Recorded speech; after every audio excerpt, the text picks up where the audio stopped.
എൻ്റെ പേര് ജോണി, വീട് വെള്ളിക്കുളങ്ങര, വീട്ടുപേര് പള്ളിപ്പുറത്തുകാരൻ. ഞാനിവിടെ താമസാക്കിയിട്ട് 45 വർഷമായി. ഇതിക്ക് മുൻപ് ഞാൻ താമസിക്കാൻ വന്ന സമയത്ത് ഒരു ചെറിയ പെരയായിരുന്നു. മക്കളുടെ മക്കളൊക്കെ ആയിപ്പോൾ സൗകര്യാർത്ഥം ഒരു പുതിയ വീട് വെച്ചു.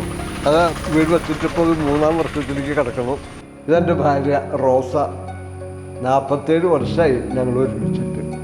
വർഷക്കാലമായി കഴിഞ്ഞാൽ ഒരു കാറ്റ് ഊരിയ ഈ ഗ്രാമപ്രദേശം ആയതുകൊണ്ട് റബ്ബറിൻ്റെ ഇല വീണ അല്ലെങ്കിൽ കൊമ്പ് വീണ കറണ്ട് പോവാം, അത് ഇടി വെട്ടിയാൽ കറണ്ട് പോവാം. അങ്ങനെ വന്നപ്പോൾ ഞങ്ങൾക്കൊരു ഇൻവെർട്ടറിൻ്റെ ആവശ്യം ഞങ്ങൾക്ക് തോന്നി. അയക്കാൻ ഞങ്ങൾക്ക് വാങ്ങാൻ തീരുമാനിച്ചത്. അതുകൊണ്ട് തന്നെ കറണ്ട് ഇല്ലാത്ത സമയം വളരെ അധികം ഉണ്ടാവാറുണ്ട്.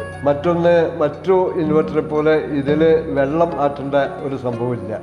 അപ്പോൾ ഈ വരുന്ന 5 വർഷം എത്രയൊക്കെ പ്രകൃതിക്ഷോഭം ഉണ്ടായാലും ഞങ്ങൾക്ക് ഈ ഇൻവെർട്ടർ, അയക്കേണ്ട ഇൻവെർട്ടർ ഉപകാരപ്രദമായിരിക്കും എന്നുള്ള വിശ്വാസത്തോടുകൂടി നിർത്തുന്നു. നന്ദി.